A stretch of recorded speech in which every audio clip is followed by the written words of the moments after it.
we have Father Anthony Cekada, known arch Sedevacantist, with us to talk a little bit about this forbidden subject. And when I say forbidden, it's because among traditionalist circles, when I say traditionalist, I am casting a very big tent.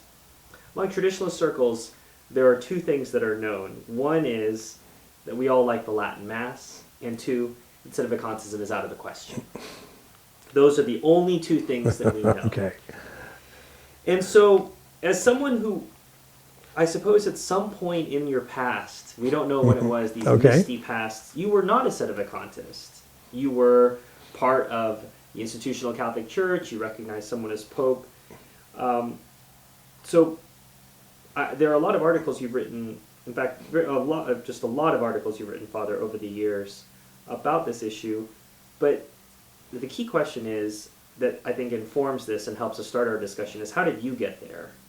How did you, because one of the things you told me that resonates with me a lot is, especially when you and I first started talking, which was a few years ago, these things take time to understand, to study, to digest, to pray about.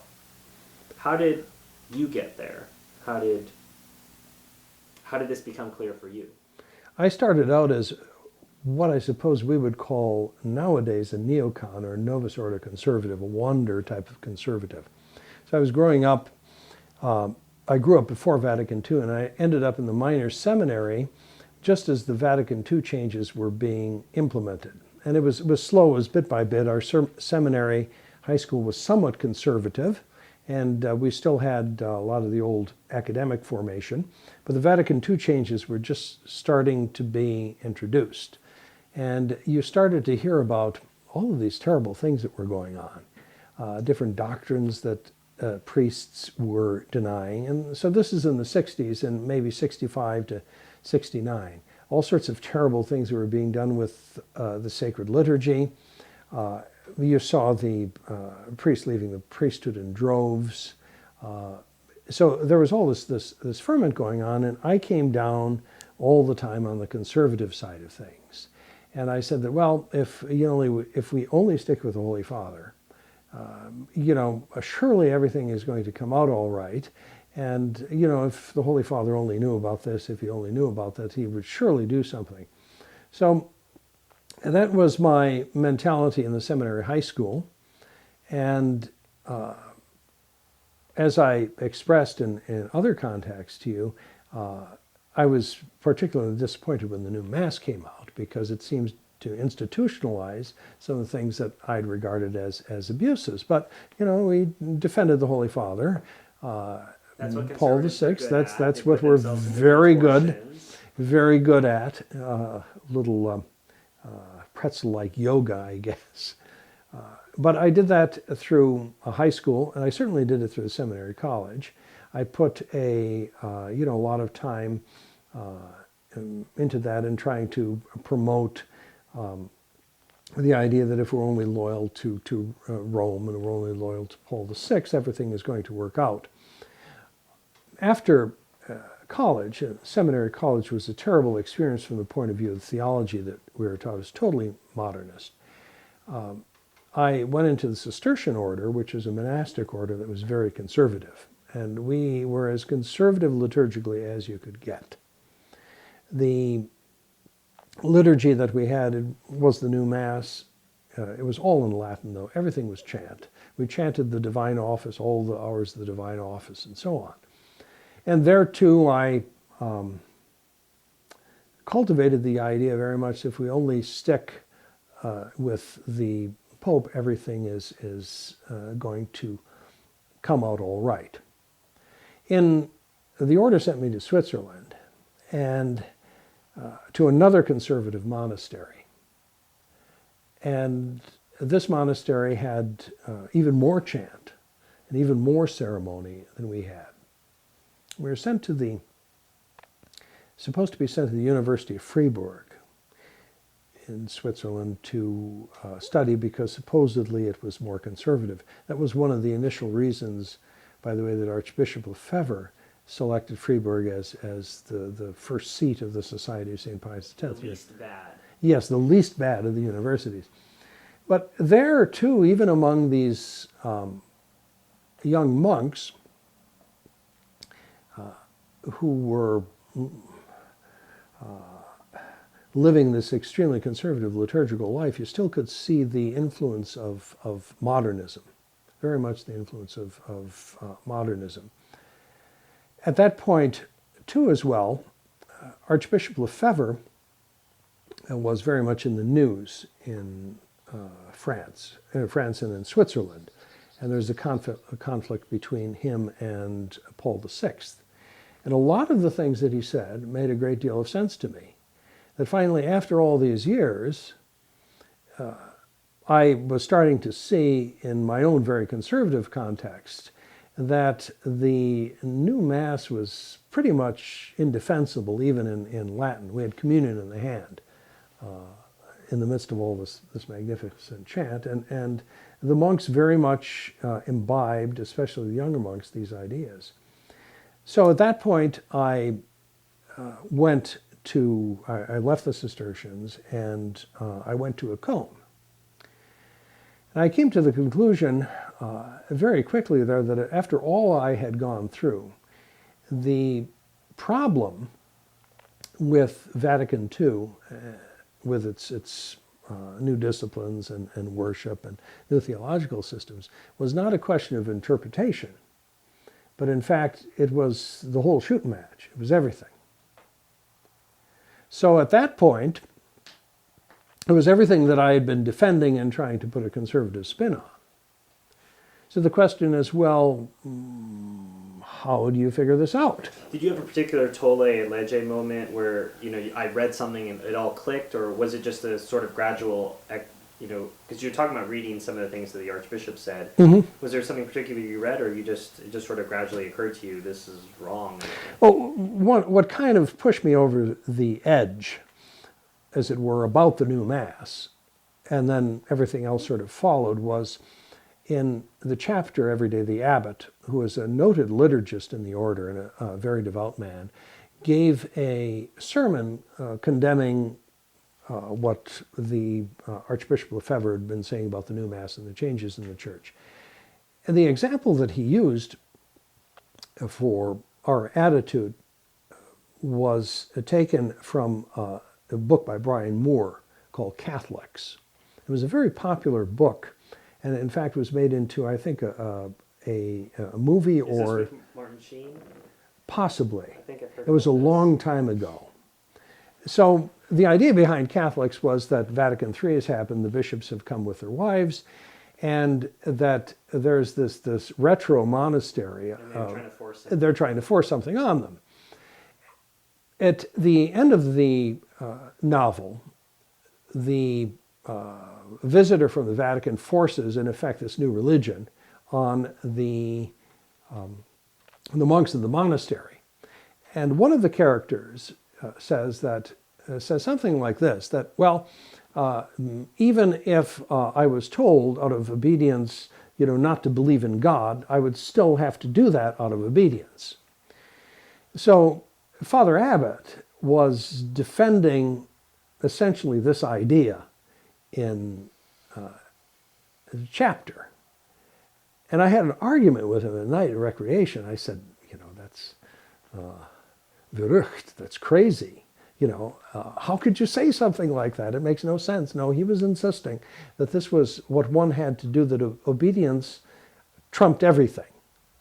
That Which in effect, I suppose makes sense in a religious context, because, it's a particular vow. Sure. But still. But when it comes to it's in the context of the faith. So that really, that was a tolle lege moment. That pushed me over the edge. I couldn't believe that I'd gotten to this point and that this was happening. And so, I studied the different issues at Cone, and of course the question is always authority. What about the question of the Pope? You have a council, you have a Pope who approve all these changes. From a doctrinal point of view, there are many things that seem to contradict or undermine what went on before. From the point of view of Catholic worship, you have this form of worship that admits of all sorts of sacrileges. If they're guaranteed by the authority of the church, how can this be? And that in turn got me thinking about the question of the Pope. And is this before you're at a cone or while you're at a cone? This is shortly before I get there. Because the question is, well, we're going to a place that the Pope condemns. What do you think about it? How should you put this into context? What's the explanation? What's an explanation for it that's consonant with Catholic doctrine?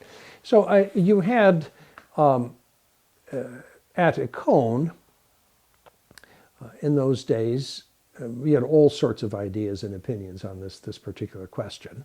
And there were some who, in fact, said that no, in fact, Paul VI was that he was a heretic, and he could not be the Pope because he was a heretic. And this was seminarians and professors? Yeah. And this was a permitted thought. This is not a thought crime at that particular point. There wasn't crime stop happening? No, they weren't whistling you over during recreation.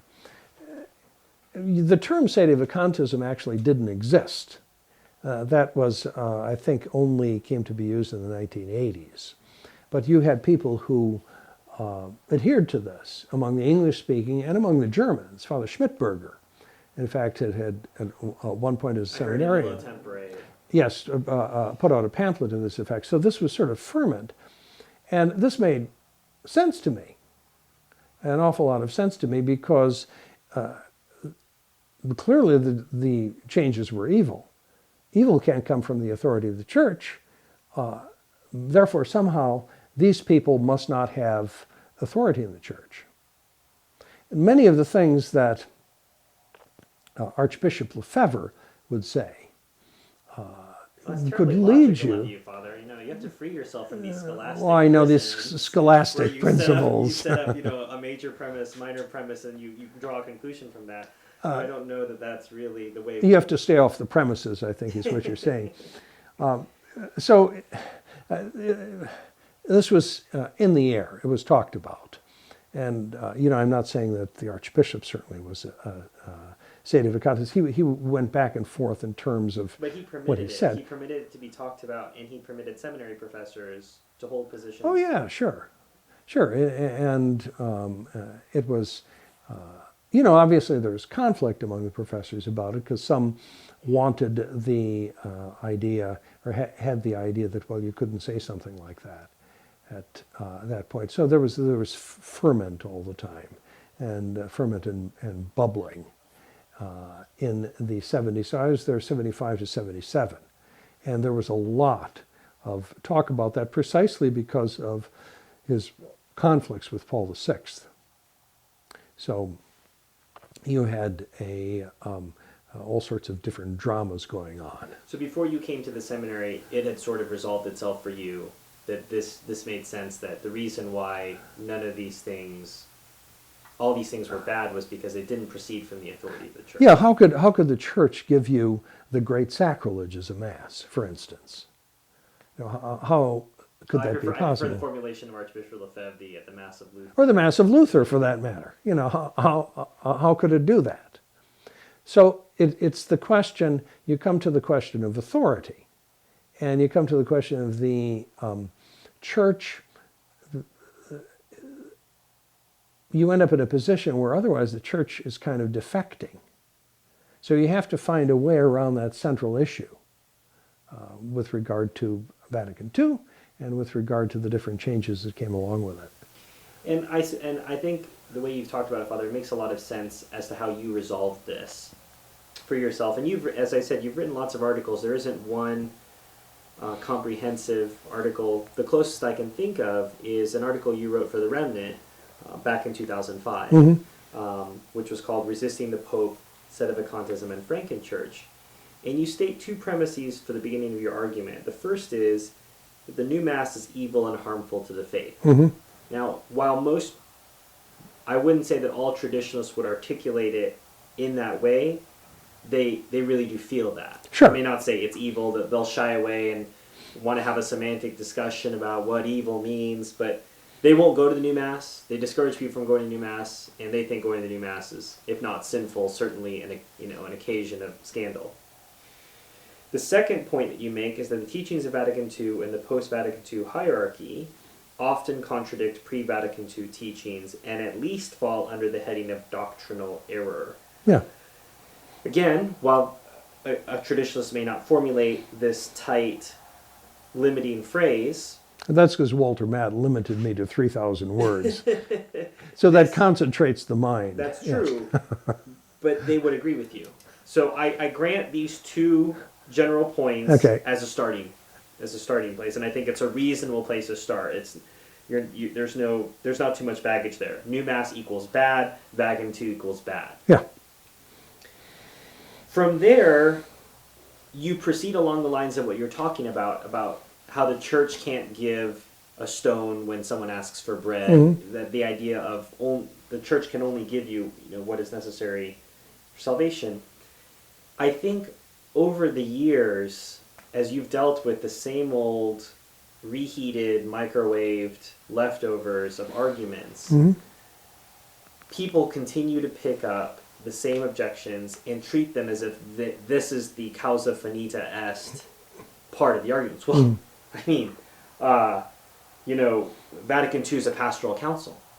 Therefore, there's nothing doctrinal there, so you don't have to worry about the whole heretical thing. Mm-hmm. This is their get out of jail free card. The Peter resisting. Paul. Peter resisting. That's the. Or Paul resisting Peter. Yes. That is the quote, or Roma locuta est, causa finita est, or the prima sedes. Nemine judicator. Yeah. These are all. They've been microwaved. They've been brought out. Well, this will clearly defeat Father Cekada's arguments.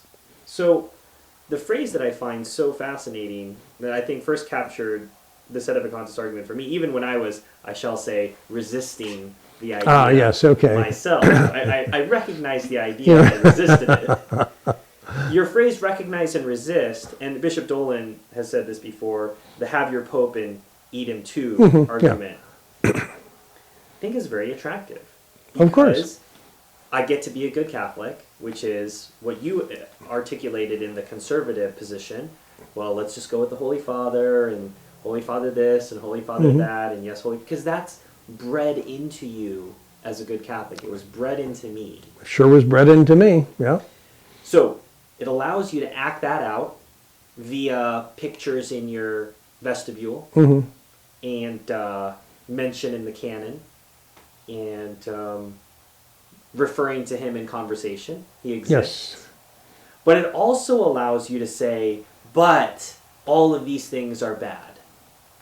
And I think what's hard for most traditionalists to realize is recognize and resist is not a Catholic position. It's not defensible as a Catholic position.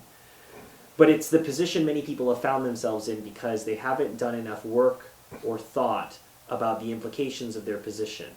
It's easy to say the new Mass is bad because it's a visceral reaction. Sure. It's easy to say Vatican II makes no sense because you can see the contradictions side by side.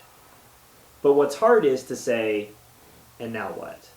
And I think recognize and resist is the necessary holding place where those of us have to stop, potentially. And I suppose was summarized in your summer before your entry, where you're trying to figure this out.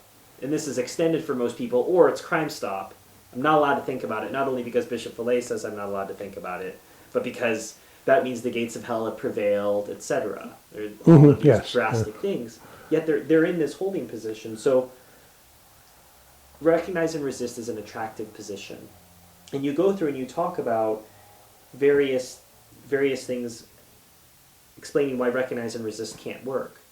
What do you think is perhaps the most compelling argument for why recognize and resist cannot be accepted as a Catholic response or a Catholic position? Submission to the Roman Pontiff. It's necessary for salvation to be submitted to the Roman Pontiff, not just in word, but in deed as well. And that's the underlying idea because of the connection of the Roman Pontiff with the identity of the Catholic Church. Well, but they do recognize him. They mention him in the canon. They pray for him at benediction. They've got a nice picture of him. He's wearing this white cassock. I mean, they do recognize him. Yes, it's great. My favorite German Shepherd, but he's a pet German Shepherd, right? There's no actual submission to him in terms of how, let us say, one conducts one's apostolate as a priest who follows this position. You're not submitted to those who are submitted to him. And this is completely out of the way of normal things, how that is supposed to be for a Catholic. But we're allowed to resist him because that's what Peter did to Paul and everything. But the idea there, what they are in fact resisting the Roman Pontiff in, or Vatican II in, is what is in effect the universal ordinary magisterium of the Church, which they have to accept as infallible. The people in this position reject many of the teachings in the New Catechism, let us say. But a teaching that is in the Catechism is considered part of the universal ordinary magisterium. It's taught everywhere by the Pope and the bishops. So the question is, if you're in the recognize and resist camp, how do you get out of that?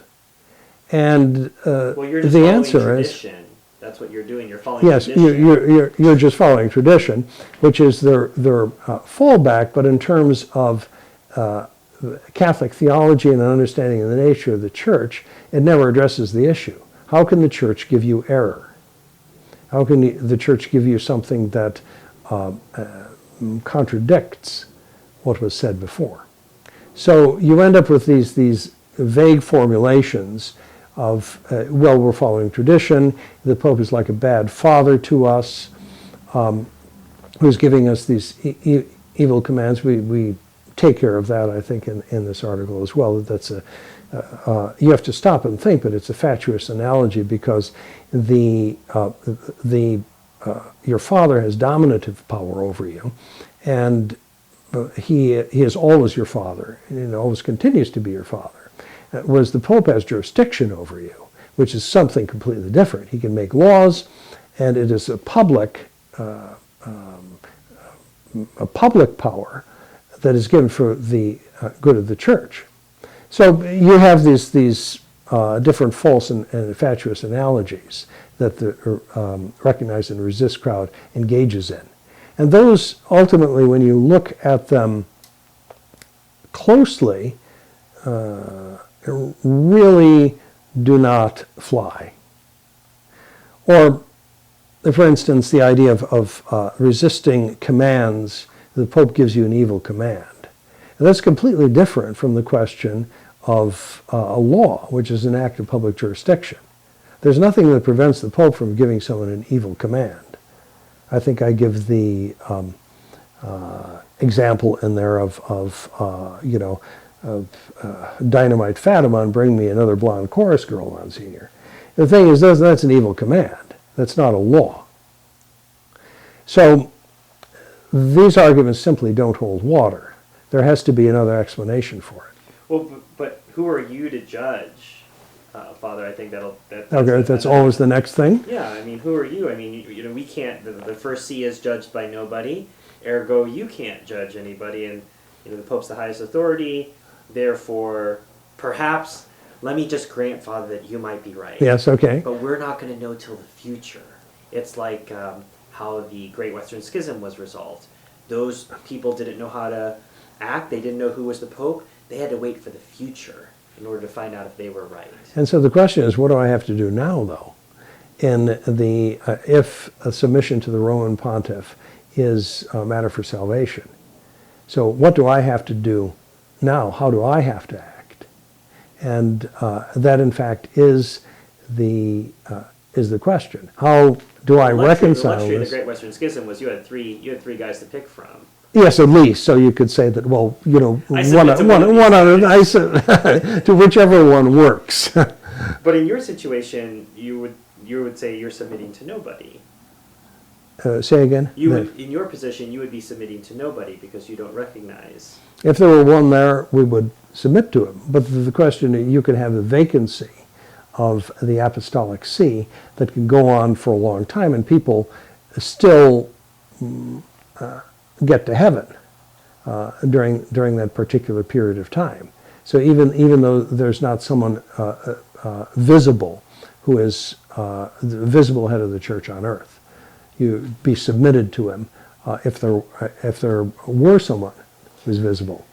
They would answer that we've had, interregnums as far as, 3 or 4 years, but 40 years, Father. I mean, that's a bit unreasonable. God has time on his hands. So the thing is, the answer to that is, has some theologian dealt with the issue? And you find that, yes, if you look into the question of ecclesiology, you find that there are some theologians who say that, yes, in fact, the church can exist without a pope, without a head on earth for a very long time. And the state of the church on earth during that period of time is a state of, in effect, like a body without a head, that functions of the church are obviously slowed down. There are certain things that cannot be done anymore because the church lacks a head on earth. But nevertheless, the church continues to exist because her head is in heaven, even though his representative is not on earth. Do you have a particular work or citation for that? Yeah, I think it's Cajetan is one of the ones. There's one of the theologians in the back of the other pamphlet that I wrote on this question speaks about that specifically. It may be someone like de Groot, a standard heavy-duty, though, Dominican theologian writing about ecclesiology.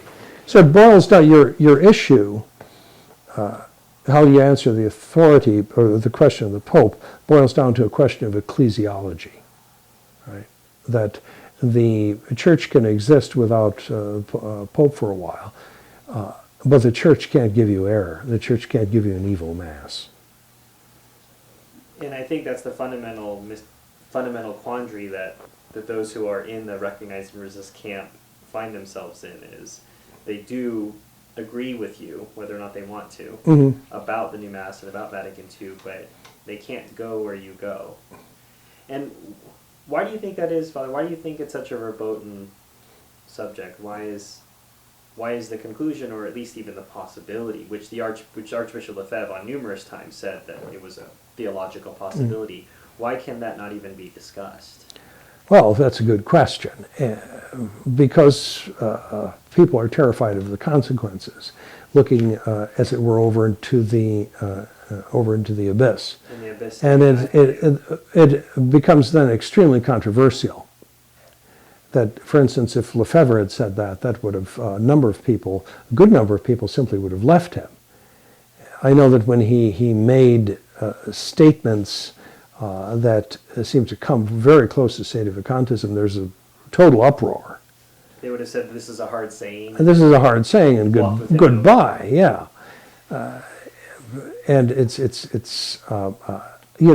so difficult and so counterintuitive, because on the other hand, you have the whole media against you portraying, say, JP2 as the big conservative, or Benedict XVI as the big guy who is conservative, who is even more conservative and traditional. He's going to overturn Vatican II.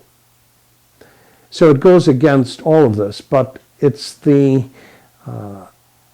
once you make a judgment on, say, the new way of worship, and you say that it's evil, it's harmed souls, there's something theologically bad about it, and once you make the judgment upon the official teachings of Vatican II and those who interpret it as containing error, which most trads have done historically, you're also making a judgment on authority.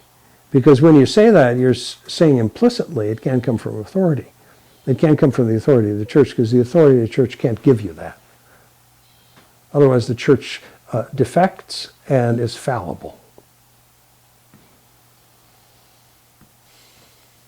This is the question of Sedevacantism is based on a notion that has a foundation in theology, that someone loses the faith, someone can lose the faith, because both baptism and faith are necessary to be members of the church.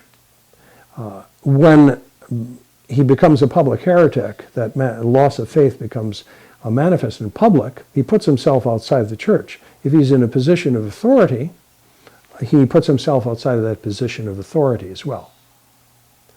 That is possible. The canonist theologians tell you that. And you have two popes who admit that that's possible. Paul IV and his bull cum expostulatus, whatever you may think about its validity, now, and Innocent III. And they say the Pope is already judged who falls into heresy.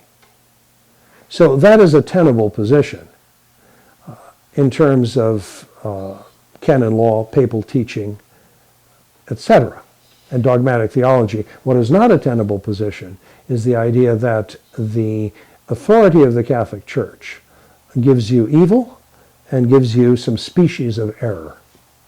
I think that's interesting. You go back to Vatican II, because I think a lot of people would be intimidated by the notion that they'd have to read Benedict XVI, that they'd have to read, if they could even do it. I mean, it's just such tough slogging when you get through it. But that they would have to read it and then make some sort of judgment as a private layman.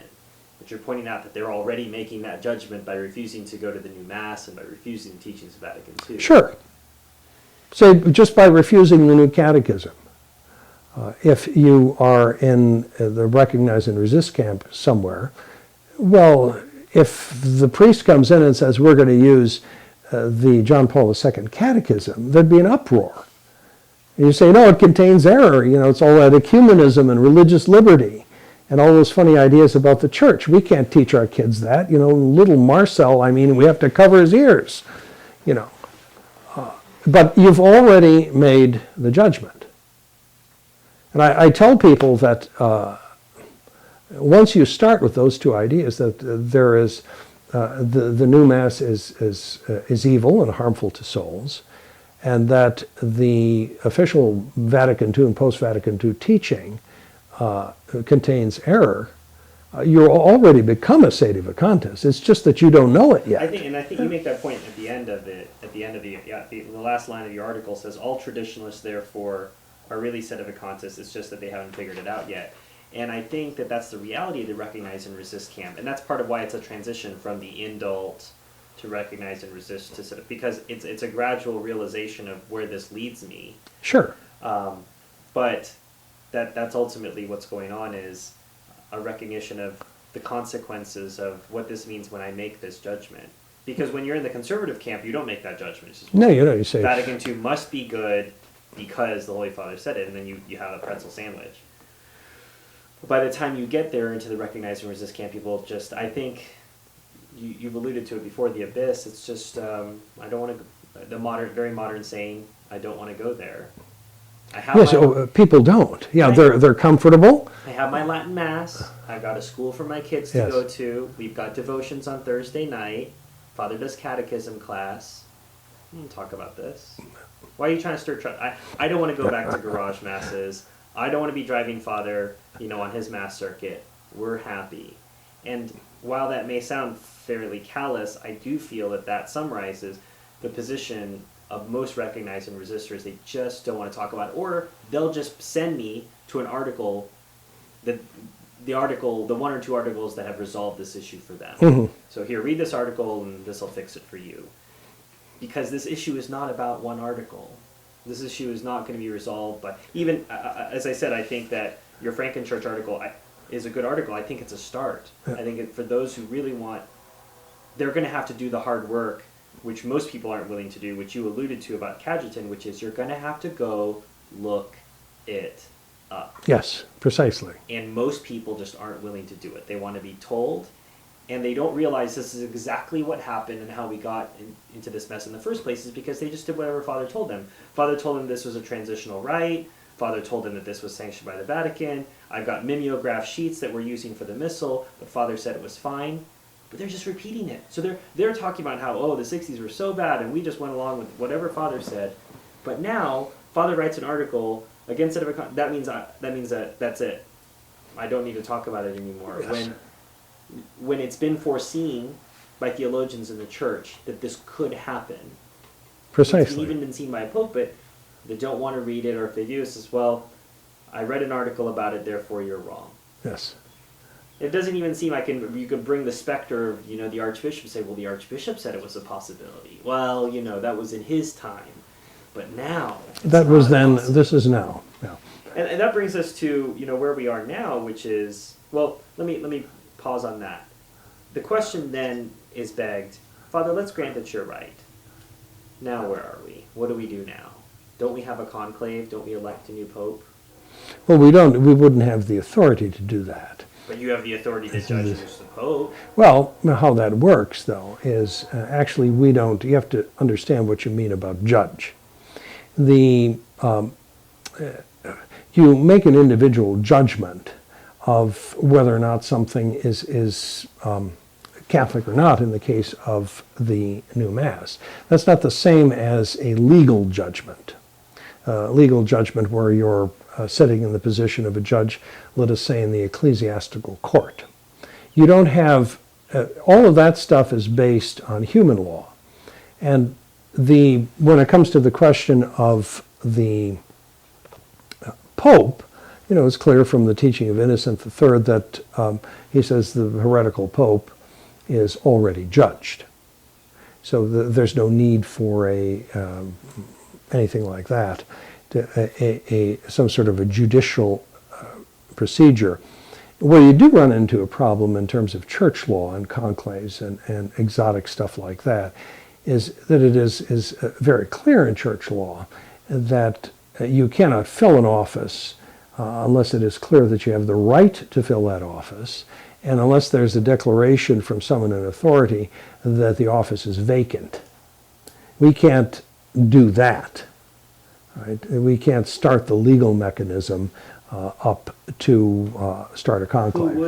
Who would have that authority? Well, the thing is that, at that point, I have to say that I don't know. The theologians have taken, in the 14 and 1500s, took the question of what would happen if there's an extinction of the College of Cardinals. Well, they say that the clergy of the city of Rome would have the authority to elect a head because he would be the head of the Roman Church.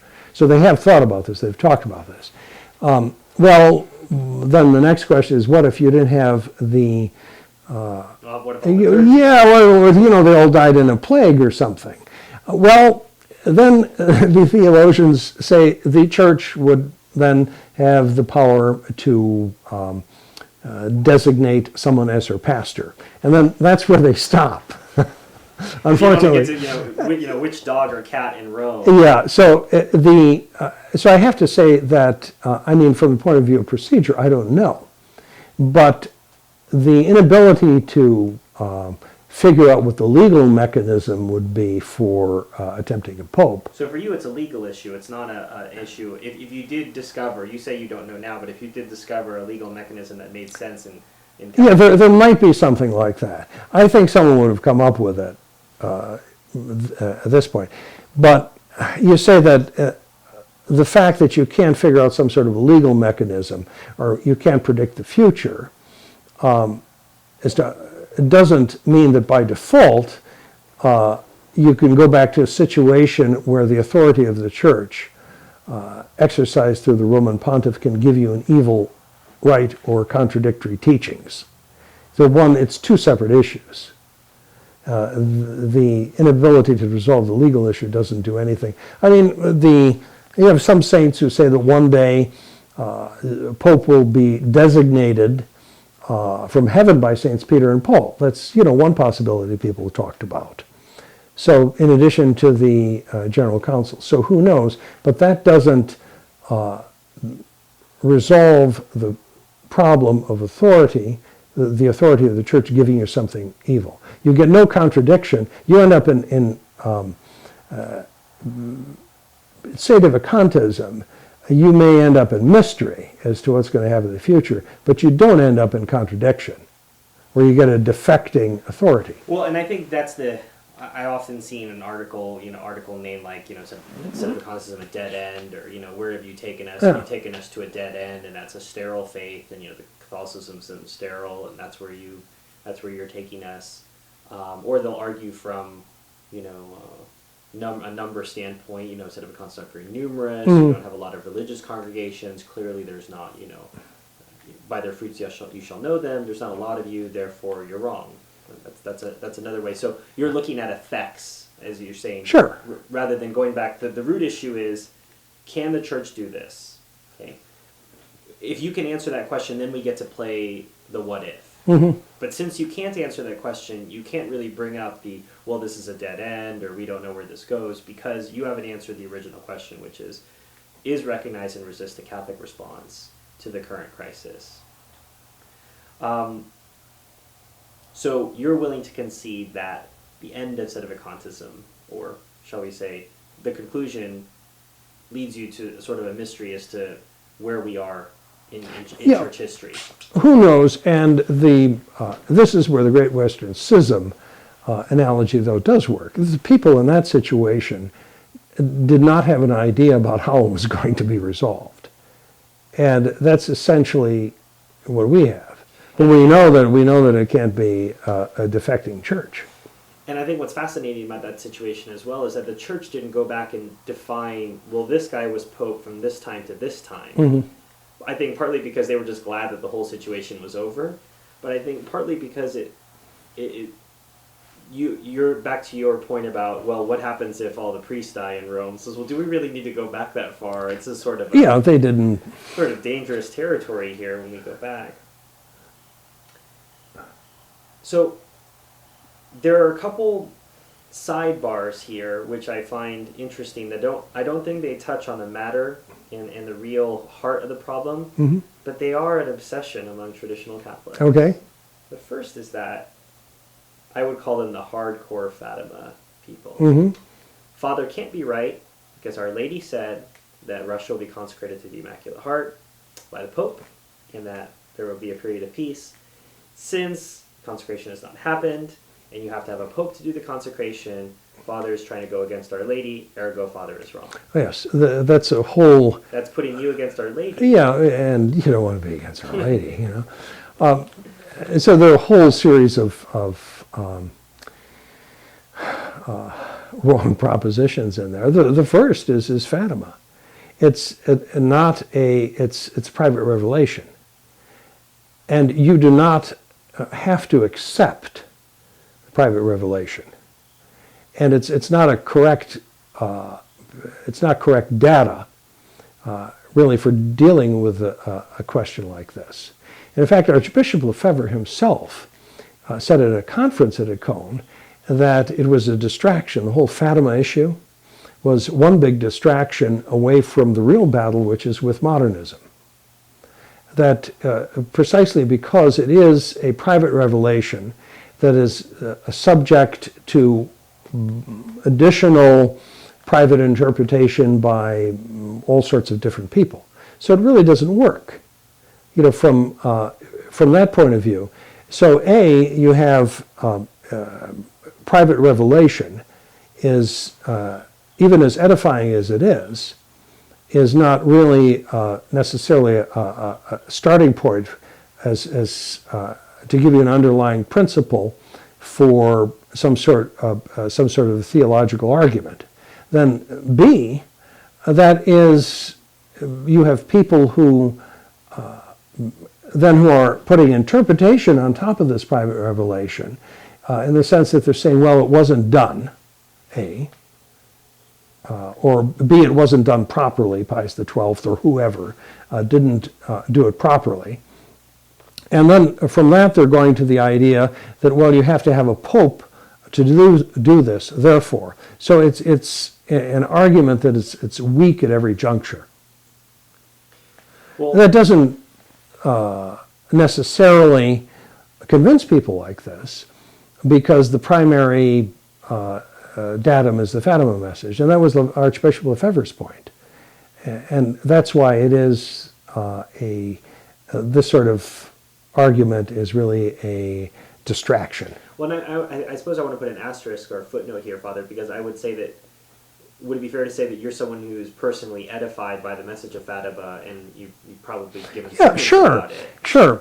And it's but you have to understand that where it fits into the big picture of Catholic theology. You're not willing to take that, what happened at Fatima, and use it as part of a discussion about ecclesiology and the state of the church. Yeah, you can't use that as a starting point, because you're going to run into as edifying as any private revelation is. That's even especially those that are approved by the authority of the church.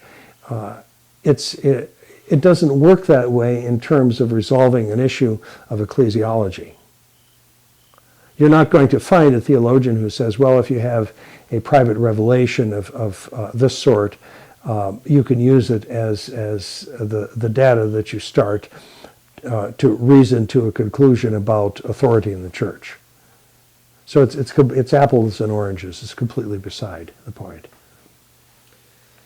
The other is the notion of where this begins, and I think we had a conversation some years ago about, you had said the Declaration on Religious Liberty was sort of a particular point, a data point you could look at and say, well, that could possibly. Yeah, you say that it's the way I approach it is it's definitely by this point. Before that, it's a question, to discuss and argue about, but it's something definite at this point. But I think I'm drawn back to your point originally that, it doesn't matter. I don't have to judge John Paul II or Paul VI or John the 23rd, because the original disputes with Vatican II, which both John the 23rd and Paul VI participated in. So that's this. Sure, and we say that this and its official explication by these people is error. It's doctrinal error. And so you end up with error in the magisterium. And the magisterium of the church becomes inherently unreliable. And you have to protect yourself from the magisterium because it's giving you poison and it's giving you good things. And you have to go through and you have to sift it. And you have to find what's consistent. Yes, Father Schmidtberger's. And criblé, I think, was the French word that he used. And you have to sift through it. And that's actually a good description of the procedure. That, you're panning for gold here, right? And you have someone, in addition to the magisterium, who's doing gold panning for you, and or you do that yourself in the comfort of your own study. And so what is dross and is worthless is disregarded, and then you're just picking up the gold. Well, and I think that's the sort of horrifying notion to me when I started to realize what Recognize and Resist was really about. It was this Protestant notion of, I can interpret, how I feel works. Yes. As opposed to me, the logic of the canon of St. Vincent of Lerins, has this been something believed always, everywhere, by everyone? Mm-hmm. Semper ubique ab omnibus. If this is true, then that's what I can hold to. All this other stuff is at least questionable. Mm-hmm. And so I suppose Sedevacantism is best characterized as a holding pattern. Mm-hmm. As just sort of a frozen amber moment in time. We're waiting for further instructions. Radio communication has been lost. That's right. To the mothership. Yes. I've always said that we're essentially in a holding pattern, maintaining as best we can Catholic doctrine and discipline and worship. And it's, in that sense, it's an emergency situation, and we have to try to keep this going. And we're not setting up our own hierarchy in the sense of people with jurisdiction or anything like that, but we're simply keeping going. And this is the best we can do. And you run into, of course, necessarily, because the jurisdiction and authority are the things that hold, the glue that hold the church together. Because you have that absence of authority, then someone who is exercising authority, then necessarily you find disagreements among different groups. But that's been repeatedly the case in the history of the church, where the Pope could not exercise his authority, let's say, in one country, one particular country like England or France at a certain point. You had all of those difficulties and those divisions. So it flows from that, and you suffer from the lack of authority, real authority. I told you that we would maybe title this conference, this interview, as after one of your old articles. Yes. And I think it was the Roman Catholic. It was from the Actually, Sacerdotium. Sacerdotium, but from the 80s. Mm-hmm. And for those of us who go around reading old dusty tomes like that, but it was a Sedevacantism, How to Tell Aunt Helen, and I think that that's ultimately what I was trying to understand and have a conversation with you about today, which is, if I'm talking to somebody who's in the recognize and resist camp, what would you say is the one or two questions he or she should be asking him or herself about what it is that's going on? Let's say I'm a recognize and resistor, and I had a chance to speak with the evil Father Cekada. Mm-hmm. Radioactive. Radioactive. Yeah, I think that's another characterization. Passing by and he whispered something terrible in my ear. What would those one or two questions be that you think will provoke, for those who are open-minded, because I don't think everyone's open-minded, and I don't think everyone's of goodwill, but for those who are of goodwill and those who are open-minded, what are those one or two questions you think would provoke the right path of looking things up? Can the authority of the church give you error? And can the authority of the church give you evil? And when you start with that, if, as every Catholic is supposed to say, no, then the next question is, what about everything else? What about Vatican II? What about the new discipline, the new worship? It has to begin, I think, with those questions. Those are the ones to ask. And how can I reconcile the situation in the post-Vatican II church and what I think about it as a trad, that there's error and there's evil, with the notion of the indefectibility and the infallibility of the church? And those two things go together. And the answer to that is no. You have to find a coherent explanation.